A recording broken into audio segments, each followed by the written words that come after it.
Shalom, saudara dan saudari, selamat datang kembali. Tahukah kamu bahwa gosip itu nggak harus bohong untuk bisa melukai? Bahkan informasi yang benar kalau dibagikan sembarangan bisa merusak kepercayaan, menjatuhkan nama baik, dan memecah hubungan. Hari ini kita belajar apa sebenarnya gosip itu, dan kenapa Amsal memperingatkan kita dengan sangat serius soal ini. Sebelum kita masuk lebih dalam, mari kita mulai dengan membaca firman Tuhan. Amsal pasal 11 ayat 3, orang yang jujur dipimpin oleh ketulusannya, tetapi pengkhianat dirusak oleh kecurangannya. Gosip. Ini bukan soal menyebarkan kebohongan, tapi soal membocorkan hal pribadi yang seharusnya dijaga. Gosip seringkali berupa informasi negatif, bisa saja benar, tapi dibagikan dengan cara yang membuat si pembicara dan si pendengar merasa lebih baik atau lebih tinggi dari orang yang dibicarakan.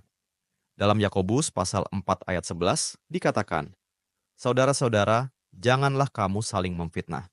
Kata Yunani yang dipakai di sini adalah kata lalein yang artinya secara harfiah adalah berbicara menentang.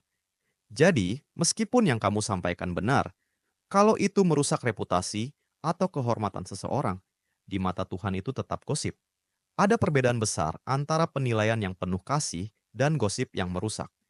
Koreksi yang sehat itu hati-hati, lembut, dan lahir dari kerendahan hati, dari hati yang sadar.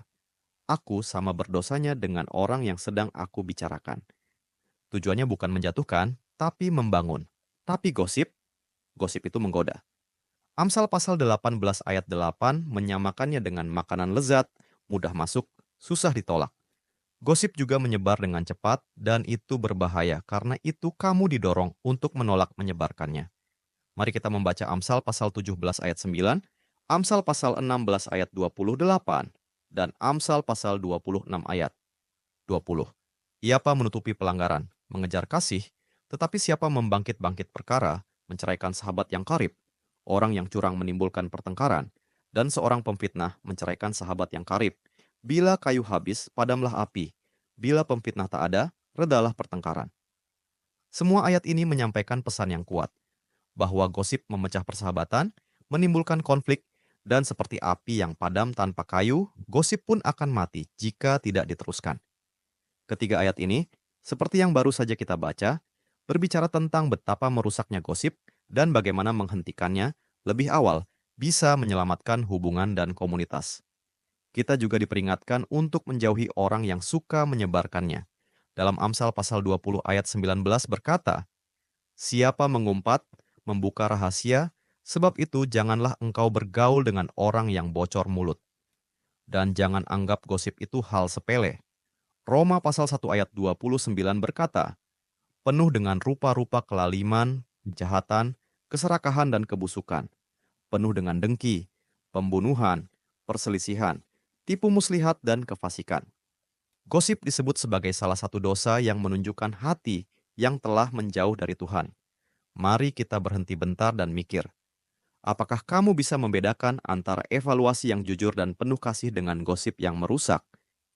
Pernahkah kamu menyampaikan sesuatu yang memperburuk citra orang lain, walaupun itu sebenarnya benar? Mari kita berdoa bersama.